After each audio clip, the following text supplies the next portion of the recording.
Kevin W. Reese presents Mortal Missions. All right, I'm here with Dr. Morse, and man, 40 plus years of experience doing this. There's no way that this interview could be long enough to talk about everything that I would want to talk about. So I'm just going to start off with this. Okay. In your plus 40 years, how many times have you seen somebody come to you with horrible symptoms and they reverse those symptoms? Can I say every day? You sure can. Every day.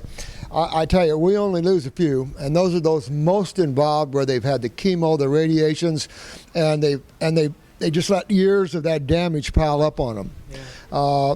Most of those we can save, but there's just one or two people once in a while just too far involved. But I've never seen anything that you couldn't cure, that you couldn't rebuild any tissue anywhere. Yeah. It's a lot of work for some people, it really is. But we've demonstrated this for years, the total regeneration of the human body.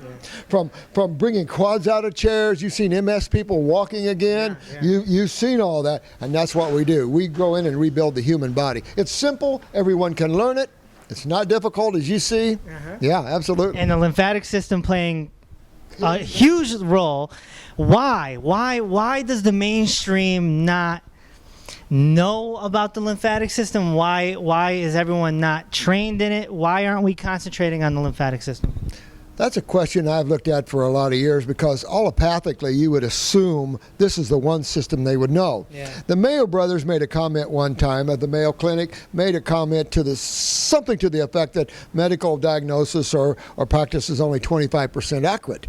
And if you look at interstitial fluid, that's the fluid that flows around your cells, 25% blood. The rest of it is that interstitial lymphatic fluid. And that deals with the corrosive side of chemistry, see, and it's the corrosive acid side of chemistry that breaks you down. It's the same chemistry that breaks down car paints, statutes, the same kind of chemistry LA is dealing with causing lung cancer. It's all the acid side of chemistry. Yeah. When it's inside, it creates inflammation or acidosis, and then the breakdown of the cell eventually. Okay. And you have to remove that to get well. Now, explain to my viewers, please, how important fruit is. Because, everyone's kind of conditioned fruits and veggies. How important is fruit versus veggies? I think fruit should be probably 75% of your diet and vegetables 25%. If you have serious tumors, cancers, pain, like arthritises, you name it, you got to go about 100% fruits, berries, and melons for a few months, maybe even up to 6 months to get this out of you. Yeah. And the reason is fruits, one, have the highest energetic principles, but they have the highest astringents. So they not only turn on your electrical system, which helps everything move better, but it also is astringent on you. So it helps to clean the kidneys, helps to move that lymph astringently. And then being high base chemistry, it helps to bring a balance to the acid side, creating hydration, and everybody's on board. And they taste great. And they taste great too. Good organic ones. Right. Now, what about the theory that we, human beings, that we are frugivores? Yeah. I believe that. Well, of all the species, there's no question, and I spent a few years, as you know, analyzing the anatomy and physiology of all the vertebrates. The four basic ones, of course, is the omnivores, which is your dogs, hogs, chickens, and bears. Your carnivores is your cats. Your herbivores, which is your vegetable eaters, are your horses, your elephants, your rhinoceroses, your giraffes. But what species do we look the closest? Primates. Absolutely. There's no question. That's on the outside and especially on the inside. Yeah. We're frugivores. And when we eat them, we think better, we feel better, we clean better, everything's better. We just don't eat enough of them because we're out of the tropical zone. Right. But doing that has created all our health problems. So should we be living in Costa Rica, in Florida? Should we be living in California? Basically. Not Vermont. Well, the thing is, a lot of good Vermonting, no problem. I love Vermont. However, hostile to human health in terms of maintaining health, because it's a high alkaline environment, making you go to the acid side of the food chain. Well, that's the protein side. High protein destroys kidney tissue, gut tissue, creates high acidosis, and now we start having our problems. Because as you know, the kidneys control your gigantic sewer system. Yeah. And people have to understand your lymph system is the body's sewer system. So what about these guys that go to the gym and they're real diesel? I mean they're in shape, they can run, they can lift, but they're for a while. And then they come into me and they're heading toward dialysis because that high protein take lost their kidneys. Every time. I see it in pro athletes. They come to me all the time, full of RA, rheumatoid arthritis, full of all this acidosis. And of course, the word for acidosis is inflammation. So when you look at that and you understand that there's a wrong way to do it. And we're just talking to people in there, of course, about how they're getting stronger on the fruits. After they start cleaning out and everybody's clean, then they start building. Yeah. But it's a strength, like a monkey. We're talking how a little monkey can rip a human apart. Yeah. You get a human on raw, that's not going to happen. Right. See, but we don't eat raw foods. We don't eat our foods as nature gives it to us. We say, thanks God for making that nice apple, but I like apple pie better. No. We got to start eating food as nature gives it to us. We don't have to cook it anymore. It's already been prepared. Yeah. When we cook it, kills it. That's right. Yep. That's right. The fire of death. Fire of death, exactly. It's nice Essene Gospel of Peace. Nice to be warm. Yeah, Essene Gospel of Peace. Absolutely. Right. I love the Essene Gospel of Peace. It's a good book. Now, now you've done a lot of experimental things with your diet throughout the years, and at one point you were a fruitarian as well, correct? Fruitarian at one time. I was a fruitarian, then I was a vegan. Now I'm kind of like about 80% raw and 20% cooked. Okay. And I looked at my life as going through all the stressors. I fight governmental corruption and everything else. And so some of the stressors can take you away from being perfect because it's not built in our psychic yet. Yeah. We're taught to eat cooked foods and everything else. So when you're emotionally distraught, you go find some sucre. Well, generally sucre is a candy bar. Sucre is something that you're used to eating and makes you feel good. And it might not even be good for you. Mama cooked it, and you just went back to that mama flavor, gave you that reassurance. Now, you did the oranges, right? I did the oranges 6 months. 6 months on nothing but oranges? Nothing but oranges. Okay. Now, I'm a spiritual individual, so I need to ask you where the clarity was at when you were doing that. Where wasn't it? The problem with that level, it's an incredible level to be at, I can only tell you, but it's hard to stay in your body. And the neat thing about that level is if you're interested in God and you're interested in out-of-body traveling and interested in journeying through the heavens, that's the way to get there, because you're so healthy that the ease of your consciousness shifts in and out of the body at will. You start to realize that you're not a physical being, you're a spiritual being using a physical body. And you become more of the spiritual being and less of the physical body, because your physical body is cleaned of pain, of acids, and all this, and now all the energy's moving better, your consciousness is expanding, your mind is quieting down, and your desires. Why'd you pick oranges? Why not melons or berries? Well, I ran across this old guy that had an organic orange grove, and he was no Southern Baptist, but I don't think he was from the planet. A little strange, but his navel oranges were this big, and sweet as honey, nectar. And I'm a fan of Professor Hotima, which is George Clements. And he believed in the fruitarian lifestyle and that oranges was one of the most superior foods. So I had the orange grove, I had his teachings, and I said, I'll try it. And I just started eating them. Well, I started feeling better and better and better. I couldn't stop doing it. It was just self-perpetuating. You had to back off from it. I had to back off after 6 months. I couldn't sleep. I was up all the time. I had so much energy. I couldn't deal with it. I could feel spirit rolling through me. I couldn't stay in my body. I was on this journey, that journey, come back, and my body was just kind of getting out of balance. So I had to pull it all back and get into balance. Okay, now this is a fantastic segue to where I'm about to go. I was at an ashram a few months ago, right? Getting some great meditation, being alone, finding myself, etc. And they had a little library, and I was there, and I was looking through the books I wanted to read, right? And I ran across this book by a gentleman by the name of Paul Twitchell. And I'm like, okay. And I started reading it, and boy, was I just blown away. And so, I've been ranting and raving about it to friends for the last few months. And then I come here, and last night I'm talking to a guy that's in the class with us. And he starts talking about Paul Twitchell. And I'm like, what's going on? And then you just mentioned him in class. And I'm like, okay, all right. So what's the deal with Paul Twitchell? What's the deal with soul traveling? And what is the link from that to fruits and raw foods in general? And detox? Well, I think the link would only be in depending upon your level of consciousness and what you're ready for. Because when you're spiritually growing, you'll have spiritual beings come to you that's ready for your next journey, and they'll help you. So you pick up a book. Right? Yeah, you'll pick up a book, and it's just right for where you're at, and it helps you to grow a little more. Those that are ready for the maximum are going to hit Paul Twitchell. Paul Twitchell could out-of-body travel at the age 3, and him and his sister played out-of-body more than in-body. Yeah.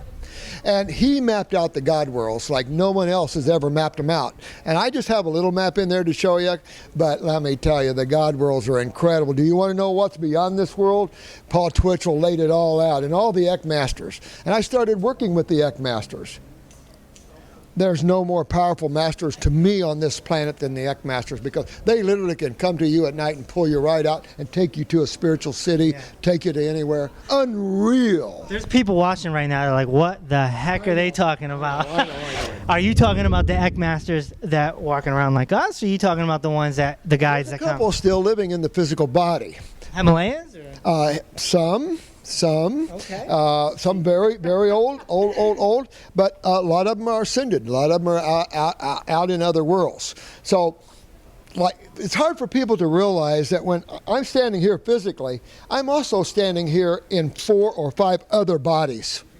Our emotional body, we have the mind, isn't physical, so we have a mental body. We have several sheaths or bodies that we take on to get down to this low level. Right. You couldn't handle the vibrations of this level if you didn't have some protection.